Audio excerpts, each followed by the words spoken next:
안녕하세요. 올드 스토리입니다. 여러분들은 미국 뉴욕 하면 무엇이 먼저 떠올리시나요? 엠파이어 스테이트 빌딩, 맨하탄, 브로드웨이 뮤지컬, 타임스퀘어, 그리니치 빌리지. 그러나 뉴욕 하면 할렘이라는 곳을 무시할 수는 없겠죠.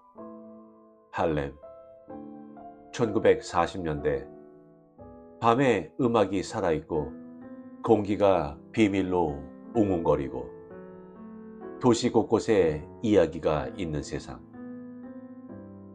오늘은 미국의 펄셔 워커라는 작가의 이야기를 들고 나왔습니다. 작가는 외교관으로 또 저널리스트로 독일, 브라질, 폴란드, 체코 등에서 활동을 했었습니다. 오늘 소개 작품은 뉴욕 할렘가를 중심으로 한 아주 흥미진진한 이야기인 디지와 길리스피입니다. 참고로 디지 길리스피는 아주 유명한 미국의 재즈 뮤지션입니다. 재즈를 좋아하는 저도 그의 음악을 무척이나 사랑합니다. 오늘 재즈 음악을 들으며 위스키 한 잔을 기울이시며 오늘의 작품을 접하시는 것은 어떠실까요? 그럼 편안한 마음으로 감상하세요. 디지와 길리스피, 퍼셔 워커. 빛바랜 영광, 엄마의 아파트를 한마디로 표현하자면 그랬다.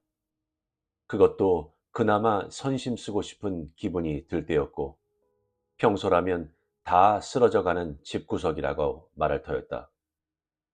어쨌든 엄마는 그 집을 좋아했다.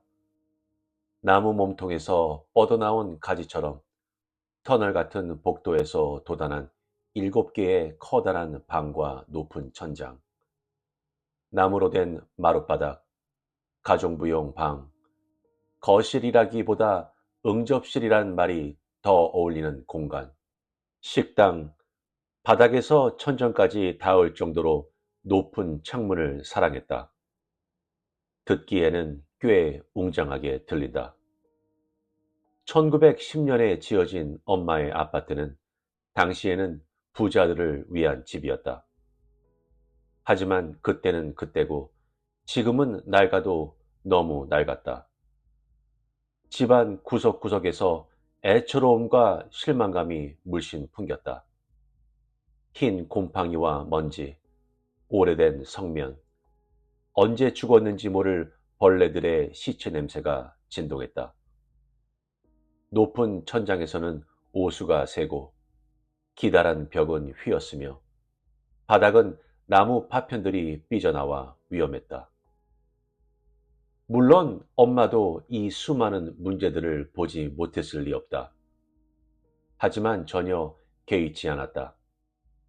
이곳은 무려 40년 동안이나 엄마의 집이었다. 엄마는 대공황 시절 초라한 농가에서 찢어지게 가난하고 배고픈 어린 시절을 보냈다. 성공하겠다는 일념으로 15살 때 무작정 뉴욕행 고속버스를 타고 버지니아를 떠났다. 당시 그러니까 1932년에는 아직 미국 전체가 어려웠고 고작 중학교만 졸업한 흑인 소녀에게 별다른 기회가 주어질 리 없었다. 엄마는 롱아일랜드에 있는 백인 부잣집들을 다니면서 가정부로 일했다. 가끔은 그 집들이 얼마나 웅장하고 화려했는지 이야기하곤 했다. 그러면 나는 이런 생각이 들곤 했다. 웅장하지만 한물간 이 아파트를 고수하는 이유가 바로 이거 아닐까? 예전에 일했던 대저택들이 생각나서? 어쩌면 엄마의 눈에는 칙칙한 마룻바닥이 아직도 반짝반짝 빛나고 축 처진 벽이 꼿꼿하게 서 있는 것처럼 보일지도 모른다. 엄마는 90살이었다. 할렘에서 70년을 살았고 아직도 흑인들에게 있어 전설적인 장소인 그곳에 살고 있다는 사실을 자랑스러워했다. 사실 사람들이 남쪽으로 옮겨가는 바람에 할렘은 예전 같은 활기를 잃었고 돈도 잘 돌지 않았다. 하지만 아무리 말한들 먹히지 않았다. 엄마는 여전히 할렘이야말로 최고로 살기 좋은 곳이라고 믿고 있었으니까. 특히 엄마는 해밀턴 하이츠에 산다는 사실에 자부심이 대단했다. 해밀턴 하이츠는 위풍당당한 타운하우스나 석조 테라스가 줄지어선 고풍스러운 동네로 배우와 화가, 건축가, 교수, 지적인 보헤미안, 그리고 다양한 민족이 모여 살았다. 확실히 사랑스러운 구석은 있었다. 여긴 뉴욕에서 제일 좋은 동네 축에 들지. 엄마는 늘 이렇게 말하곤 했다. 그러면 나는 거기 대고 동네가 문제가 아니고 이 아파트가 문제라니까 라고 했다. 물론 새빨간 거짓말이었다. 나는 동네도 아파트도 다 싫었다. 할렘의 중심부와 동부에는 고급 주택 바람이 불었지만 서부는 아직 그대로였다. 엄마의 아파트는 서부에 있었다. 135번가와 145번가 사이, 브로드웨이와 암스테르담 에베뉴 사이, 인색한 집주인들과 낡아빠진 공동주택들로 가득 찬 애처로운 동네. 브로드웨이를 따라 괜찮은 식당들이 몇 군데 있긴 했지만 곧 문을 닫아야 할 지경이었다. 이제는 대놓고 마약 거래가 이루어지지는 않았지만 그저 지하로 숨어들었을 뿐 여전히 성행하고 있는 느낌이었다. 같은 해밀턴 하이츠인데 분위기가 영 딴판인 곳도 있다. 컨벤트 에베뉴와 해밀턴 테라스, 슈거힐은 정말 근사했다. 하기야 그것들은 언제나 근사했지. 할렘 안에서 최근까지도 잘 알려지지 않은 비밀스러운 구역이었고 컨벤트 에베뉴에 있는 사립대학교가 그렇게 유명한데도 그 바로 옆 해밀턴 테라스는 사람들의 관심에서 비껴나지 않았던가? 거기는 마치 나라 안에 다른 나라, 도시 속에 독립된 도시 같았다. 공기마저 다른 느낌이었다. 저 너머 나는 항상 그쪽 동네를 그렇게 불렀다. 그쪽은 정말 저 너머에 있었고 이쪽 사람들은 하루하루 간신히 버티며 살아갔다. 그렇게 싫으면 떠나거라. 엄마가 이렇게 말할 때마다 나는 한숨을 쉬었다. 현실적으로 불가능한 일임을 둘 다 잘 알고 있었다. 그러려면 내가 괜찮은 직업을 구해야 하는 데다 엄마 혼자 두고 갈 수도 없었다. 내 꿈은 우리 두 사람이 그 아파트를 벗어날 수 있을 정도로 돈을 버는 거였다. 하지만 엄마는 떠나고 싶어 하지 않았다. 여기가 내 집이다. 내가 죽으면 그땐 마음대로 해도 돼. 하지만 내 집인 이상 죽기 전엔 절대로 안 떠난다. 죽는다는 말 좀 그만하세요. 왜? 어차피 언젠가 죽을 텐데. 엄마는 씁쓸한 미소를 지으며 한마디 덧붙였다. 그래야만 하고 말고. 엄마의 심장은 약했다. 하지만 의지는 대단했다. 심장 초음파를 보면 엄마의 심장이 주저하다가 조금씩 박동하며 혈액을 내보내고 또 잠깐 망설이다가 박동하기 시작한다는 사실을 알 수 있었다. 의사들은 놀라며 감탄했지만 나는 걱정스러웠다. 엄마로서는 심장이 왜 그렇게까지 끈질기게 버티는지 알 수 없을 뿐이었다. 가끔 엄마가 방에서 울고 있는 소리가 들렸다. 친구들은 다 떠나고 없는데 왜 자기만 계속 살아있는지 하늘이 원망스럽다며. 혼자 남겨진 것만이 문제가 아니었다. 엄마는 좋아하는 일들을 더 이상 못하게 되었다. 사람들을 초대해서 식사를 대접할 수도 없었다. 엄마가 만드는 고구마 파이는 맛이 좋기로 유명했다. 같은 아파트에 사는 사람들은 누구나 한 번쯤 맛본 적이 있었다. 처음 이사 왔을 때라든가 축하할 일이나 위로해 줄 일이 있을 때마다 엄마는 고구마 파이를 만들어 선물했다. 엄마는 요리를 좋아했고 늘 내리막길을 걸어 장을 보러 갔다. 그런데 이제는 너무 쇠약해져서 그럴 수가 없었다. 컴컴한 방 안에서 몇 시간이고 우두커니 앉아 있기만 했다. 나는 모든 게 이 아파트 때문이라고 생각했다. 이 아파트가 엄마의 생기를 빼앗고 있다고. 이 아파트의 문제는 오염과 악취, 바퀴벌레만이 아니었다. 욕실 천장이 6개월에 한 번씩 무너져 지저분한 돌과 썩은 나무, 금간 석고가 쏟아져 내리는 것도 문제의 일부였다. 진짜 문제는 쥐였다. 쥐 말이다. 사방에서 쥐가 나타났다. 벽 사이에서 달리는 소리가 들리는 것은 물론 실제로 마룻바닥을 달리는 모습까지 볼 수 있었다. 거실은 녀석들의 운동장이나 마찬가지였다. 어느 날 저녁 소파에 앉아 쉬다가 물컵을 바닥에 내려놓은 적이 있었다. 그런데 쥐 한 마리가 컵을 기어 올라가 물을 마시는 게 아닌가? 다른 날에는 엄마가 고구마 파이를 시키려고 오븐 위에 올려놓았다.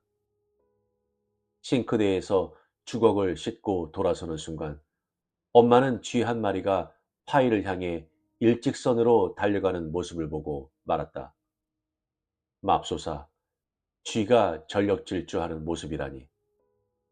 물론 녀석은 엄마를 보는 순간 급정거를 했다. 엄마가 녀석의 반짝거리는 조그만 눈을 쳐다보자 녀석도 빤히 엄마를 쳐다보았다. 과연 누가 먼저 정적을 깨뜨리고 움직일까? 엄마가 재빨리 움직였지만 녀석이 더 빨랐다. 엄마가 주걱으로 후려치려고 다가갔지만 녀석은 눈 깜짝할 사이에 오븐 속으로 곧장 다이빙 하더란다. 글쎄, 아직 뜨거운 오븐 속으로 뛰어드는 게 아니겠니? 제 집이라도 되는 듯 말이야. 오븐 속에 또 뭐가 있을까 싶더라니까. 엄마는 저녁 식사를 하면서 그 이야기를 해주었다. 당연히 고구마 파이는 쓰레기통으로 직행했고 그날 저녁은 통조림으로 때워야 했다. 나는 파이를 먹지 못하는 데에 실망하면서 이사는 안 가더라도 쥐는 좀 어떻게 해야겠어요? 라고 했다. 엄마는 내가 무슨 수작을 부리려는지 눈치챘다. 고양이를 키울 생각은 절대로 없다. 난 고양이가 싫어. 그냥 싫다. 내 집에 절대로 고양이는 못 들여. 하지만 여긴 내 집이야. 내 집이라고. 알아들어? 집주인인 내가 싫다잖아. 더 이상 뭐라고 할 수 없었다. 마틴 밀포드가 이사 오기 전까지는 그랬다. 당시 우리 모녀는 그 사람에 대해 전혀 알지 못했다. 우리가 아는 거라곤 갑자기 집안의 벽이 진동하기 시작하더니 쥐들이 강물처럼 쏟아져 들어왔다는 사실이다. 톱칠 소리가 집안에 메아리 쳤지만 소리의 근원지가 위층인지 아래층인지는 알 수 없었다. 처음에는 무시하려고 했는데 도저히 그냥 넘어갈 수 없을 정도로 심해졌다. 위층으로 달려갔지만 별다른 점이 발견되지 않아 바로 아래층인 1층으로 내려갔다. 열린 문 사이로 누군가가 대대적인 리모델링 작업에 한창임을 알 수 있었다. 그 누군가가 바로 밀포드였다. 그는 큰 키로 흐느적거리듯 움직였고 연한 파란색 눈동자와 숱이 적은 금발에 턱에는 수염이 듬성듬성 돋아나 있었다. 늙은 히피가 떠올랐다. 때 묻은 하얀색 티셔츠에 역시 흙이 잔뜩 묻은 청바지를 입고서 전기톱으로 벽에 구멍을 내던 그는 나를 보더니 톱질을 멈추고 방진 마스크를 벗었다. 같은 아파트 주민이라는 내 말을 듣자마자 웃으며 악수를 청했다. 단단히 따질 생각이었는데 상냥한 그의 모습에 무장 해제되고 말았다. 그는 인사를 나누자마자 곧바로 자기소개를 했다. 프리랜서 사진 작가이고 저 아래 96번가에 살다가 이사 왔다고. 순간 나랑 같은 처지구나 하는 생각이 들었다. 할렘은 직장을 잃거나 소득수단이 사라지지 않고서야 이사를 고려하지 않을 동네니까. 저기요. 내가 그의 전기톱을 가리켰다. 이 아파트를 찾아서 정말 기쁩니다. 살만한 집을 정말 오랫동안 찾아 헤맸거든요. 그래요. 그런데 한동안 노숙 생활을 했어요. 이 아파트를 발견했을 땐 정말 믿기지 않았죠. 저는 원래 운이 없는 편이거든요. 무슨 말인지 나도 잘 알았다. 나 역시 어떻게든 살아보려고 이 직장 저 직장 옮겨 다니며 겨우 밥벌이만 하고 있었으니까. 금융위기 이후로는 입에 겨우 풀칠할 정도로만 벌고 있었다. 있잖아요. 내가 다시 운을 뗐다. 아파트 계약금을 내려고 할리 데이비슨 오토바이를 팔아야만 했죠. 그가 아쉽다는 듯이 고개를 흔들었다. 그런 상황까지 올 줄은 꿈에도 몰랐는데 그만큼 상황이 최악. 알아요, 알아요. 나는 계속 화를 내기가 어렵다고 느끼면서 말했다. 있잖아요. 제가 온 건 집주인이 따로 수리는 안 해주는 대신 월세를 깎아주겠다더군요. 생각보다 손볼 게 많지만 즐겁게 하고 있습니다. 거실을 멋진 스튜디오로 꾸밀 수 있을 것 같아요. 나는 그의 집 복도를 힐끔 쳐다보았다. 문이 전부 열려 있었고 안에서 햇살이 쏟아졌다. 마룻바닥은 이미 새로 깐 상태였다.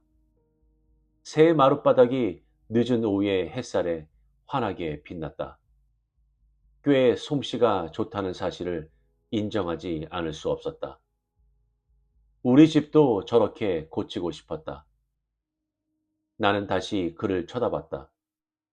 그는 좋은 사람 같았고 다 꿈을 위해 하는 일인데 뭐라고 하고 싶지 않았다. 아직 작업이 많이 남았나요? 아니요, 거의 끝나갑니다. 일주일 안에 끝날 것 같군요. 왜 그러시죠? 나는 신경 쓰지 말라는 듯 손을 저으며 아, 아무것도 아니에요. 라고 말했다. 아랫집의 리모델링은 일주일 동안 계속된 것이 아니었다. 이틀도 사흘도 나흘도 아니고 무려 한 달 더 이어졌다. 몇 번이나 소음에 대해 이야기했지만 그는 갈수록 별로 공감하지 못하겠다는 태도를 보였다. 시끄러워서 미칠 것 같아요. 마룻바닥 사이에서 먼지가 폴폴 올라와요. 쥐도 올라오고요. 소리가 저만이 아니라 쥐들까지 미치게 한다고요. 집안에 쥐가 들끓어요. 하지만 그 댁에 쥐가 있는 게 제 탓은 아니잖아요. 내 말은 무슨 말인지 잘 압니다. 하지만 내가 내 집에서 뭘 하든 상관하시면 안 되죠. 그 댁 사정 때문에 리모델링 작업을 멈출 생각은 없습니다. 나는 흥분하지 않으려고 애썼다. 그래야 정말로 하고 싶은 말을 정중하게 할 수 있으니까. 이보세요. 지금 싸우자고 하는 게 아니에요. 얼마나 더 걸릴지만 말해주세요. 끝날 때까지 할 겁니다. 그는 이 말과 함께 문을 꽝 닫았다. 그는 허가도 없이 마음대로 건물 구조를 변경하고 있다는 사실을 신고하고 싶었던 적이 한두 번이 아니었다. 시청 조사관이 알면 당장 멈출 수 있을 터였다. 만약 그가 집주인이었다면 망설임 없이 신고 전화를 했을 것이다. 하지만 같은 세입자끼리 그럴 수는 없었다. 할렘에서는 그게 원칙이었다. 세입자들끼리는 항상 한편일 것. 그래서 우리 모녀는 쥐와 소음 때문에 아무리 짜증이 솟구쳐도 그냥 참았다. 밀포드의 리모델링 작업은 쥐들을 잔뜩 들뜨게 만들었다. 쥐의 숫자가 2배로 늘어났고 계속 새끼를 뱄다. 찍찍거리는 소리가 날로 심해졌다. 쥐약을 사왔지만 엄마의 만류로 쓰지는 못했다. 약을 먹고 쥐구멍으로 기어가서 죽으면 썩은 냄새가 진동할 거라나? 그럼 도대체 어떡하라고? 쥐덫을 사용할 생각은 하지도 않았다. 예전에 해봤으니까. 쥐는 쥐덫에 관심도 없을 뿐더러 설사 걸린다고 해도 죽지 않는 게 문제였다. 한밤중에 부엌에 가면 덫에 걸린 녀석이 아직 팔팔하게 발버둥 치는 모습을 볼 수 있었다. 결국 직접 죽일 수밖에 없는데 나도 엄마도 도저히 할 수 없는 일이었다. 나는 계속 고양이를 키우자고 제안했고 엄마는 계속 반대했다. 그러다 엄마가 마음을 바꾸게 된 사건이 일어났다. 침대 위에서 놀고 있는 쥐들을 발견한 것이다. 갑자기 엄마는 고양이를 한 마리도 아니고 2마리나 키우자고 했다. 다음날 곧바로 동물보호소에서 고양이 2마리를 입양했다. 디지와 길레스피라고 이름 붙인 녀석들은 정말 귀여웠다. 동작도 날래고 식욕도 왕성해서 며칠 안에 쥐들이 자취를 감췄다. 나로서는 반가운 일이었다. 당연히 엄마에게도 반가운 일이었다.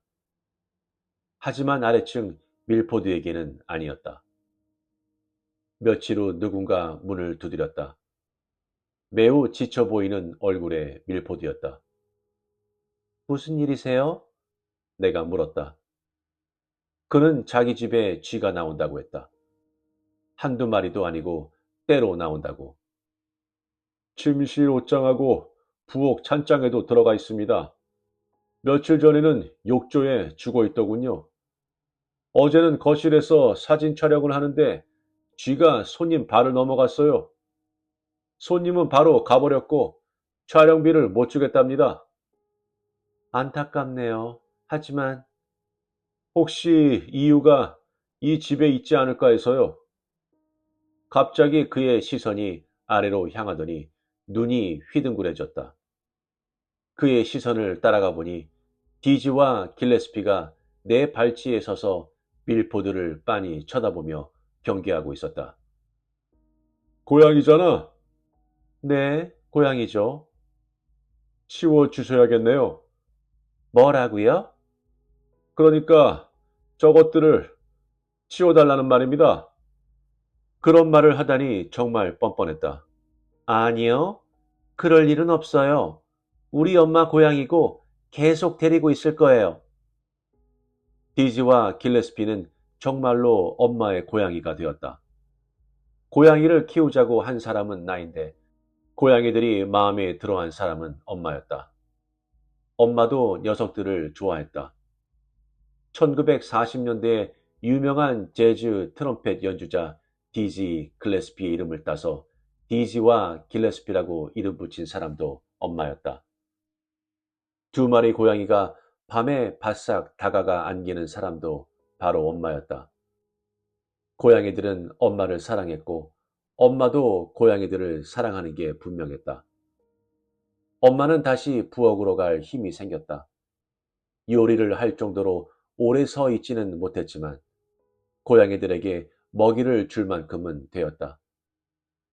먹이를 제대로 줘야 한다. 라는 잔소리도 잊지 않았다. 먹이를 준 다음에는 나와 같이 거실에 앉아 고양이들이 노는 모습을 지켜보았다. 심지어 웃으며 박수를 치기도 했다. 예전에는 고양이가 무서웠는데 이제는 그렇지 않다고 했다. 저 애들은 참 특별해. 예쁘고 눈치도 빠르지. 내가 하는 말을 다 알아듣는다니까. 엄마는 그동안 혈압을 낮추기 위해 온갖 약을 다 먹었지만 전부 실패하거나 끔찍한 부작용만 남았다.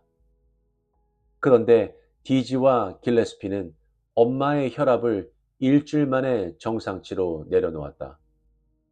장난을 치며 엄마를 웃게 했고 기분 좋을 때 내는 가르랑거리는 소리로 엄마를 편안하게 만들어 주었으며 쥐 없는 침대에서 잘 수 있다는 안도감을 느끼게 해주었다. 고양이들은 엄마에게 생각지도 못한 기쁨과 건강을 선사했다. 그런 녀석들을 없애다니 안 될 말이었다. 고양이를 치울 생각은 절대 없었다. 그 집도 고양이를 키우지 그래요? 미쳤습니까? 그는 집주인에게 알리겠다고 했다. 마음대로 하세요. 상관 안 할걸요? 해충구제에 드는 돈이 굳으니까. 나는 이 말과 동시에 문을 꽝 닫아버리고 디즈와 길레스피의 귀를 문질러 주었다. 내 이야기를 들은 엄마는 좋은 사람 같다더니 라고 했다. 나는 어깨를 으쓱했다. 처음엔 그랬어요. 엄마는 한숨을 내쉬었다. 저자도 요즘 할렘으로 이사 오는 사람들이랑 똑같은 부류라면 그럼 엄마가 말꼬리를 흐렸다. 그럼 뭐요? 설마 이사라도 가겠다는 말은 아니죠? 아니지. 내 말은 요즘 할렘으로 오는 사람들 말이다. 그자들이 여길 떠나야 한다고. 이틀 후 밀포드가 또 찾아왔다. 이번에는 엄마가 문을 열었다. 복도에서 지켜보니 그가 엄마에게 고개 숙여 인사하고 꽃다발을 건네는 모습이 보였다. 죄송합니다. 제가 왜 그랬는지 모르겠어요. 그런 말할 자격이 없는데. 엄마는 그의 사과와 꽃다발을 받아주었다. 그가 돌아가고 엄마는 나쁜 사람은 아닌 것 같구나 라고 했다. 엄마, 저 사람이 갑자기 왜 저러는지 아시잖아요. 집주인한테 단단히 한 소리 들은 거지? 물론이죠. 그 후 며칠 동안은 잠잠했다. 나는 밀포드 따위는 잊어버리고 다시 일자리에 대한 걱정으로 돌아갔다. 한동안 엄마 걱정은 하지 않아도 되었다. 건강은 안정적이었고 우울증도 사라졌다. 엄마는 언제나 디지와 길레스피 이야기를 꺼냈다. 얼마나 사랑스럽고 똑똑한지 모른다고. 이 세상 최고의 고양이라고. 그러던 어느 날 또 면접을 허탕치고 집으로 돌아왔더니 엄마가 디지를 안고 거실에 앉아 있었다. 순간 무슨 일이 있음을 짐작했다. 디지는 움직이지 않았고 길레스피 혼자 엄마의 발치에 앉아 야옹 소리를 냈다. 엄마? 나는 엄마의 어깨에 한 손을 올렸다. 죽었어. 디지의 조그만 입은 벌어져 있고 몸은 뒤틀린 상태였다. 고통에 몸부림치다 죽은 것이 분명했다. 어떻게 된 거야, 엄마? 모르겠다. 나를 올려다보는 엄마의 눈에 가득한 슬픔을 보자 가슴이 조여오는 듯했다. 계속 팔팔하고 기분이 좋아 보였는데 갑자기 경련을 일으키더니 토했어. 어떻게 해보기도 전에 이렇게 됐다. 디지의 몸은 신발 상자에 다 들어갈 정도로 작았다. 쓰레기통에 버리면 안 된다. 안 그래요, 엄마. 내일 수의사한테 데려갈 거예요. 그래, 나도 같이 가마. 네. 하지만 다음날 집에 돌아와 보니 엄마는 도저히 외출할 수 있는 상태가 아니었다. 엄마는 침대에 앉아서 이번에는 길레스피를 안고 있었다. 디지가 죽고 길레스피마저 잘못되자 엄마는 억장이 무너지는 듯했다. 도저히 이해할 수 없는 상황이었다. 멀쩡하던 고양이 두 한 마리가 하루아침에 이렇게 죽을 리 없어요, 엄마. 동물병원에 데려가 부검을 하자고 했지만 엄마는 반대했다. 그냥 보내주자. 나는 엄마의 말을 따르는 척했지만 결국 못 참고 수의사에게 물어보았다. 수의사의 대답은 딱 한마디였다. 쥐약이에요. 나는 경악했다. 다 내 잘못이었다. 나는 엄마에게 내가 산취약을 먹은 거예요. 죄송해요, 엄마.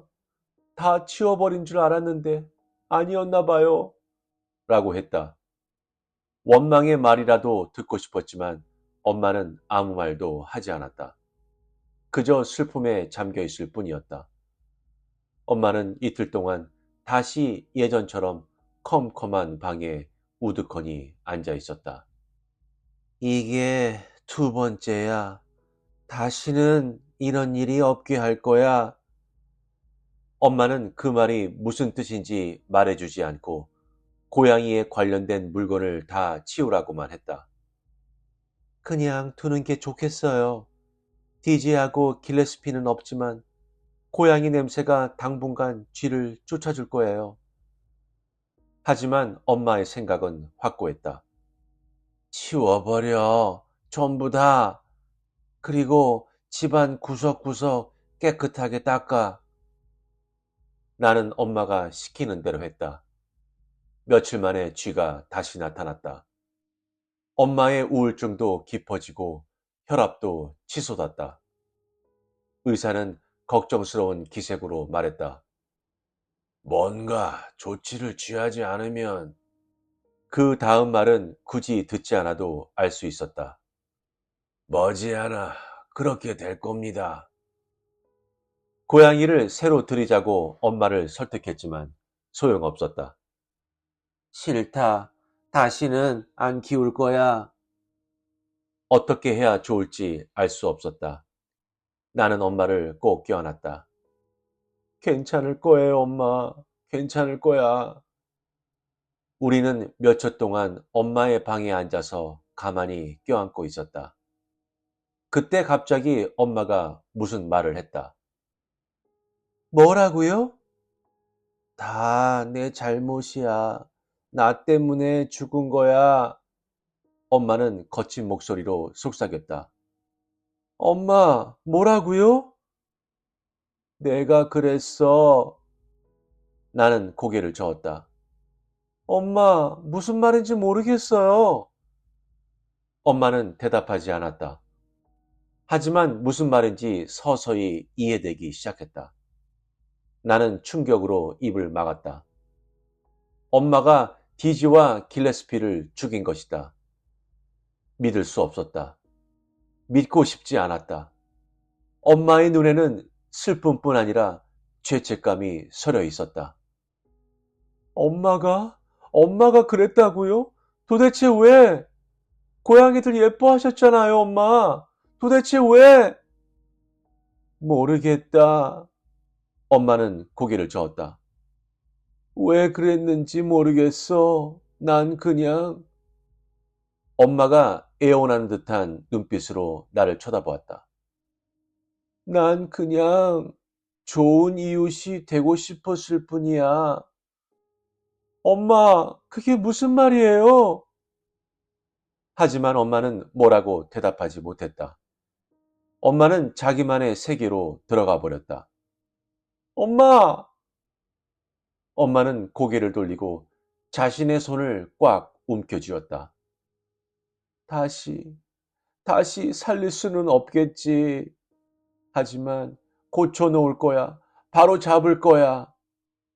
엄마는 계속 그 말만 하더니 입을 꽉 다물어 버렸다. 나는 상처받은 기분이었고 너무너무 화가 났다.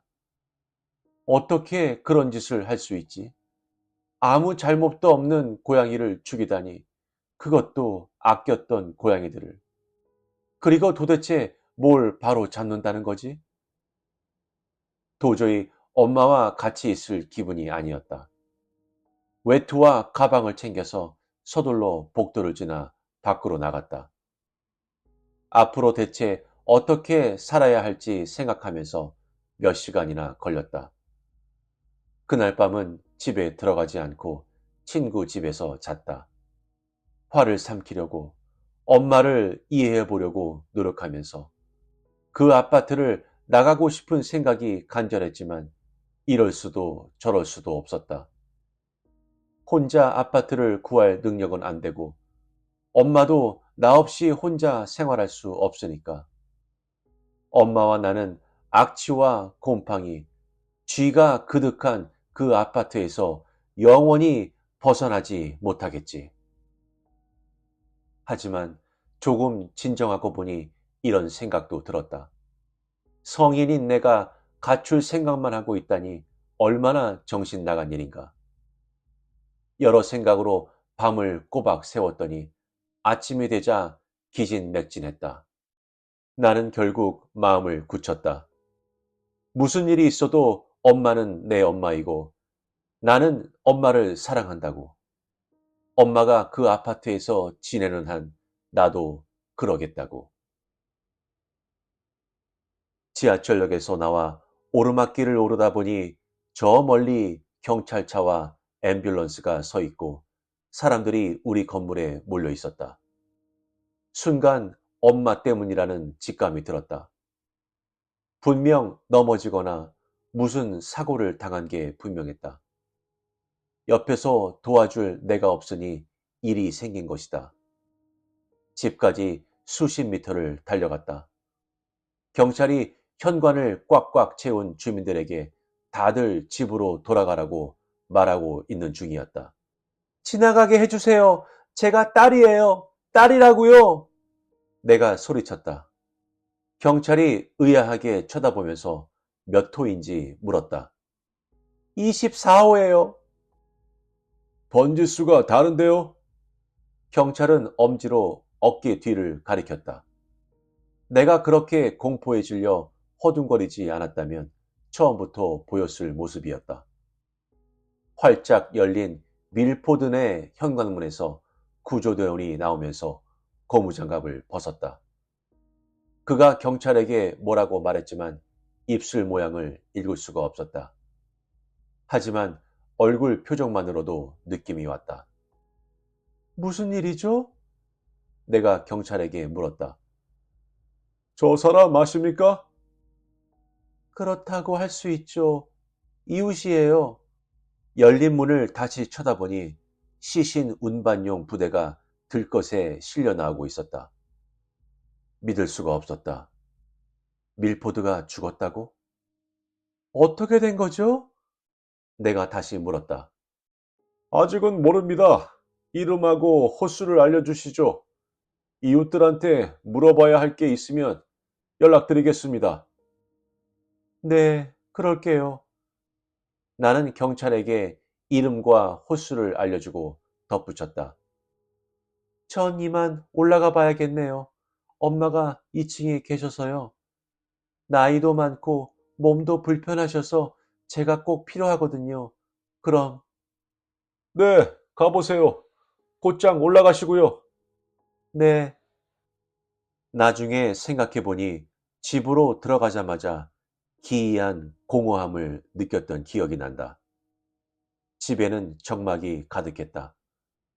하지만 당시에는 밀포드가 그렇게 된 것을 엄마에게 말해줘야겠다는 생각뿐이었다. 엄마?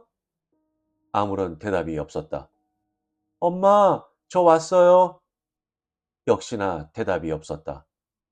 현관문 옆에 있는 화장실을 확인해 보았지만 텅 비어 있었다.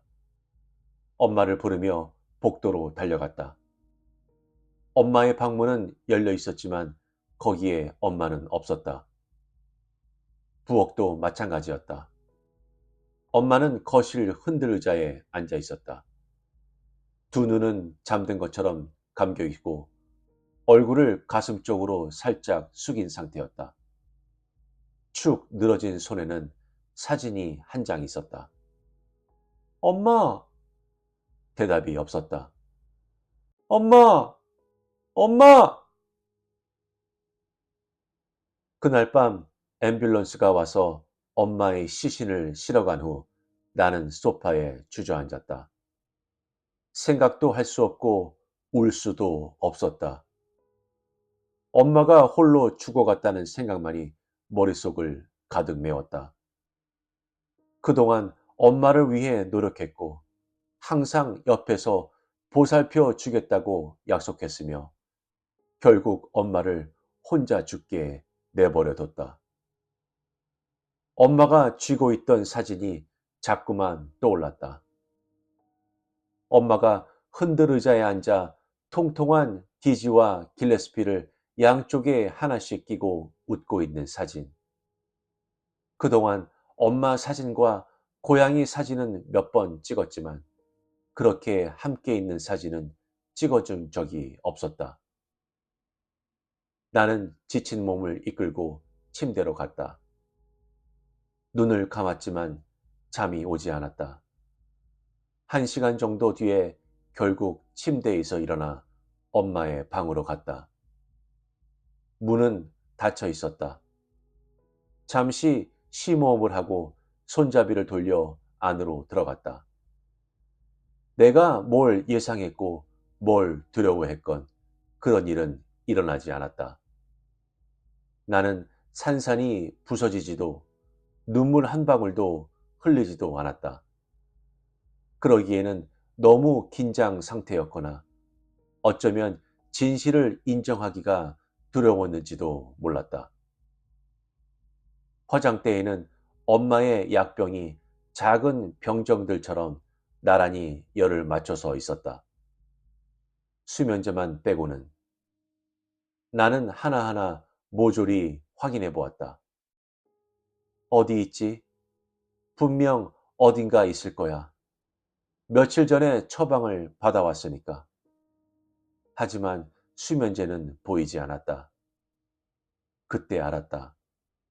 그 많은 수면제가 어디로 간 것인지. 엄마의 심장은 스스로 멈춘 게 아니었다. 엄마는 삶에 지쳐서 디지와 길레스피를 따라간 거였다. 다 내 잘못이야. 나 때문에 죽은 거야. 라고 하면서 엄마의 결정은 말도 안 되는 것이었지만 한편으로는 이해도 됐다. 그러자 비로소 눈물이 흘렀다. 나는 엄마의 희망을 되살리는데 어둠을 완전히 걷어내는데 실패했다. 나는 엄마에게 아무런 도움도 되지 못했다. 사망 진단서에는 죽은 사인이 심부전이라고만 적혔다. 수면제 때문이라는 말은 어디에도 없었다. 나이를 먹을 만큼 먹었으니 당연히 자연사했다고 생각해서 굳이 확인하지 않았을 것이다. 장례식은 엄마의 생전 바람대로 조촐하게 치러졌다. 엄마는 혼자 남았다고 생각했지만 동네에는 아직 꽤 많은 친구들이 있었다.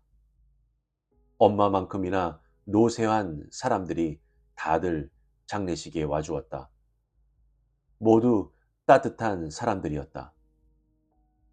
나는 엄마의 마지막 가는 길을 보러 와줘서 감사하다고 인사를 했다. 장례식이 끝나고 저녁에 엄마의 또 다른 친구가 찾아왔다. 두 층 위에 사는 에드거 리즈 씨였다.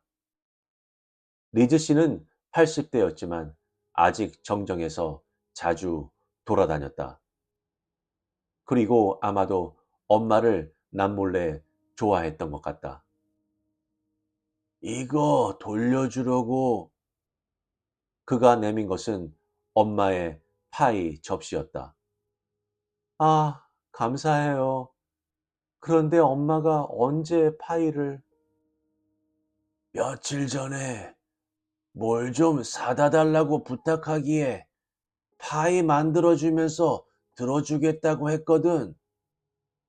정말요? 몰랐어? 집에서 먹을 건 안 만들었나 보지? 재료는 충분히 사다 줬는데. 나는 천천히 고기를 저었다. 엄마가 부엌으로 가서 파이를 구울 힘이 있었다는 것보다 내가 아니라 리즈 씨에게 재료 구입을 부탁했다는 사실이 더 놀라웠다. 고맙다고 말하고 문을 닫으려는데 리즈 씨가 가로막았다. 할 말이 하나 더 있어. 경찰이 찾아왔는데 이상한 질문을 하더구나. 무슨 질문이요? 뭐, 걱정할 일은 아니겠지만 여기도 찾아올 거야. 모호하게 말하는 기색이 좀 이상했지만 굳이 자세히 물어보지는 않았다. 리즈 씨는 돌아서더니 뭔가 생각난 듯 다시 돌아왔다. 아이고, 중요한 걸 깜빡했네. 그는 자켓 주머니에서 조그만 약병을 꺼냈다. 엄마의 사라진 수면제였다. 네 엄마가 며칠 전에 준 거야. 요즘 잠을 통 못 잔다고 했더니 먹으라고 주더라. 전부 다는 필요 없다고 했는데 말이야. 나는 어리둥절한 상태로 약병을 받아들고 문을 나섰다. 엄마의 수면제였다. 엄마는 자살한 게 아니라 정말로 심장 이상으로 돌아가신 거였다. 복도를 따라 걷다가 어느새 엄마의 방 앞에 서 있는 나를 발견했다. 엄마가 그렇게도 사랑한 디지와 길레스피가 떠올랐다. 엄마가 들고 있던 사진도 떠올랐다. 엄마와 같이 묻어버린 게 후회가 됐다. 짧았던 행복을 추억하기 위해서라도 남겨뒀어야 했는데, 그러자 대체 누가 찍어준 사진인지도 궁금해졌다. 내가 아니라는 건 확실했다. 나는 그 사진을 다시 떠올려 보려고 애썼다. 그 사진을 보는 순간 놀랐던 기억이 났다. 엄마가 갖고 있는 줄도 몰랐던 내가 전혀 모르는 사진이었기 때문이다. 게다가 폴라로이드 사진이라니. 아직도 폴라로이드를 쓰는 사람이 있나? 그때 다시 초인종이 울렸다. 리즈 씨가 돌아왔거나 엄마의 또 다른 이유시겠거니 하며 문을 열었는데 형사 두 명이 서 있었다. 그들은 배지를 보여주고는 각각 제이코비와 라이너 형사라고 소개했다. 무슨 일이시죠? 그들은 밀포드와의 관계에 대해 물었다. 아무 관계도 아니에요. 잘 몰라요. 사이가 안 좋았다고 들었는데 맞습니까? 제이코비 형사의 질문이었다. 그는 고개를 돌려 우리 집 복도를 쭉 훑더니 다시 나를 쳐다보았다. 왜 그러시는데요? 고양이들은 어디 있죠? 이번에는 라이너 형사가 물었다. 고양이요? 두 마리 다 죽었어요. 왜 그러시죠? 나는 그들을 번갈아 쳐다보며 물었다. 요리나 베이킹을 좋아하십니까? 제이콥이 형사가 물었다. 그는 내 옆을 지나서 우리 집 복도 쪽으로 들어섰다. 나는 그를 막아섰다. 아니요. 그가 또 다시 나를 내려다보았다. 내가 계속 버티고 선 게 마음에 들지 않는 모양이었다. 그는 혐의가 확실하다는 듯이 라이너 형사를 보며 고개를 끄덕였다. 이번에는 라이너 형사가 물었다. 고양이가 어떻게 죽었죠? 나는 답하지 않았다. 약을 먹고 죽은 걸로 의심한다고 들었습니다. 죽은 윌포드 씨의 짓이라고 생각한다고요? 제이코비가 덧붙였다. 밀포드가 한 짓이라고는 한 번도 생각해보지 못했다. 하지만 내 책임이라고 섣불리 판단하지 않았더라면, 엄마가 자기가 한 일이라고 말하지 않았더라면 충분히 밀포드를 의심했을 수 있었을 터였다. 도대체 왜 오신 거죠? 고양이 2마리가 죽은 걸로 수사를 하는 건 아닐 테고. 경우에 따라 다르죠? 제이코비가 말했다. 어떤 경우 말씀이세요? 살인 동기가 되느냐 마느냐 하는 경우 말입니다. 살인이라니요? 밀포드 씨는 쥐약 성분 때문에 사망한 걸로 확인됐습니다. 그게 정말인가요? 내가 차분한 목소리를 유지하며 물었다. 네, 정말입니다. 고구마 파이에 쥐약 성분이 들어있더군요. 제이코비가 내 표정을 살피면서 말했다. 그 파이를 구운 사람이 저라고 생각하시는 건가요? 그런가요? 형사가 물었다. 아니요. 확실합니까? 확실해요. 그럼 어머니는요? 우리 엄마는 왜요? 고구마 파이로 소문이 자자하다고 들었거든요. 그럼 돌아가셨다는 소문도 들으셨겠네요? 그 말을 듣자 형사들의 자신만만했던 표정이 수그러들었다. 언제? 밀포드가 죽은 날 돌아가셨어요. 구급대원이 아래층에서 그를 살리려고 할 때 우리 엄마는 2층에서 죽어가고 계셨죠. 왜 도움을 요청하지 않았죠? 그날 전 집에 없었어요. 나갔다 돌아와 보니 아래층에 한바탕 난리가 났더군요. 밀포드 때문에. 경찰이 지나가게 해주지 않아서 간신히 들어왔더니 이미 돌아가신 상태였어요. 그들은 그 말에는 아무런 대꾸도 하지 않고 집안을 둘러봐도 되겠는지 물었다.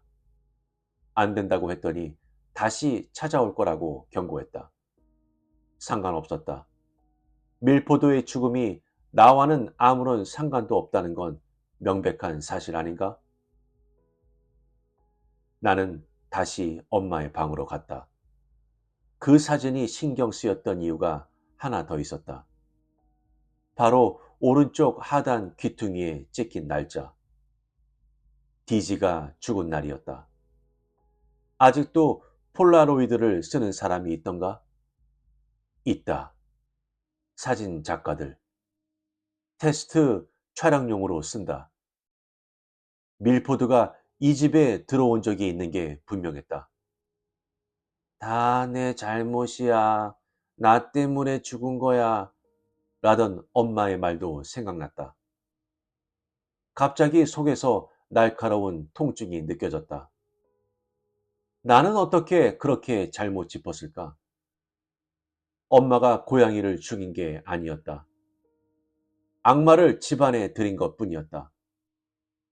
좋은 이웃이 되고 싶어서 밀포드에게 한 번 더 기회를 줬고, 그는 그 기회를 디지와 길레스피를 죽이는 데 사용했다. 디지와 길레스피를 죽인 건 엄마까지 죽인 거나 마찬가지였다. 사랑하는 고양이를 잃은 엄마는 결국 극단적인 결정을 했다. 의사가 판단한 엄마의 사인은 심부전이었지만 사실 엄마의 심장은 그 전에 부서져 버렸다. 엄마는 다시 살릴 수는 없겠지. 하지만 바로 잡을 거야. 라고 했고 정말로 행동으로 옮겼다.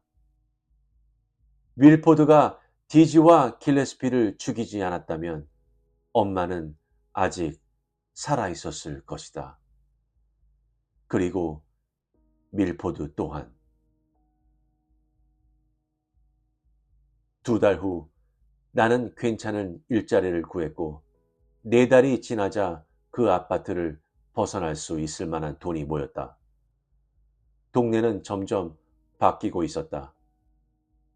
컬럼비아 대학교가 근처에 새 캠퍼스를 짓고 있어서 다들 앞으로 월세가 오를 거라고 예상했다. 친구들은 내가 엄마 명의의 계약을 그대로 이어받게 되니 다행이라고. 집주인이 돈을 몇 푼 쥐어주고 날 내보낸 다음 아파트를 수리해서 다른 세입자에게 월세를 올려받으려고 하겠지만 절대로 넘어가지 말라고 했다. 하지만 나는 그곳을 견딜 수 없었다. 도저히 그 아파트에서 살 수가 없었다. 며칠이나 걸려 아파트를 청소하고 40년 동안 쌓인 종이더미를 치웠다. 그러다 1940년대에 찍은 것처럼 보이는 사진을 발견했다. 완전히 녹초가 되어버린 엄마의 모습이었다. 엄마는 정원에 앉아 작은 고양이 2마리와 얼굴을 부비고 있었다. 나는 깜짝 놀랐다. 예전부터 고양이를 싫어한 게 아니었나? 사진 뒷면을 보니 캘러웨이가 죽기 직전 1945년 3월이라고 적혀 있었다. 캡하고 캘러웨이라고? 이게 2번째야. 다시는 이런 일이 없게 할 거야. 라던 엄마의 말이 떠올랐다. 예전에 고양이를 키운 적이 있고 그때도 고양이들이 갑자기 죽음을 맞이한 모양이었다. 그렇게 생각하자 새로운 종류의 슬픔과 상실감, 씁쓸함이 몰려왔다. 나는 그 사진을 따로 빼뒀다가 새 집으로 가져가서 화장대 위 디지와 길레스피와 엄마와 내 사진 옆에 놓아두었다. 보고 싶어요, 엄마. 생각에 빠져있다 문득 주변을 둘러본 나는 깨달았다. 엄마가 그리운 것은 확실했지만 그 아파트가 그립지는 않다는 것. 나는 자리에 앉아 나의 새로운 집을 느껴보려고 했다. 이제 여기가 내 집이야. 내 새로운 집. 나만의 새 집. 몇 번이고 소리내어 말해보았다. 내가 해낸 것이다. 이사 온 집은 컨벤트 에베뉴에 위치한 타운하우스 아파트 중 하나였고 이 동네는 내가 상상한 그대로였다. 나는 창문 쪽을 바라보며 길게 숨을 내쉬었다. 좋았다. 너무너무 좋았다. 나는 마침내 저 너머에 살게 되었다.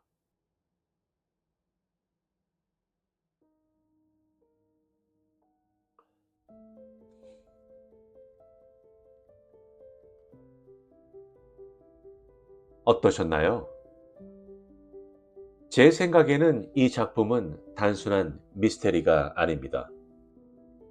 이 이야기의 핵심은 재즈와 범죄가 많은 공통점을 가지고 있다는 것을 알려준다고 생각합니다. 여러분도 아시다시피 재즈는 임프로비제이션이라고 해서 즉흥적인 연주로 가득 차 있습니다. 그런 면으로 볼 때 범죄와 재즈는 둘 다 예측 불가능하다고 볼 수 있습니다. 작가는 그저 이야기를 들려주는 것이 아니라 장면을 그려내며 매력 뒤에 위험이 도사리고 가장 작은 목격자, 즉 털이 많고 4발 달린 존재조차도 진실의 열쇠를 쥐고 있을 수 있는 할렘의 황금기를 보여줍니다. 2마리의 고양이가 궁극적인 범죄의 해결사가 될 수 있다는 걸 누가 알았을까요? 어떤 형사들은 돋보기와 트렌치 코트를 입고 있지만 이 두 마리의 고양이는 수염이 있고 정확히 있어야 할 곳에 있을 수 있는 기이한 능력을 가지고 있다고 보는데요. 여러분들은 어떻게 느끼셨나요? 저는 정말 너무나도 재미있고 흥미롭게 이 작품을 즐겼습니다.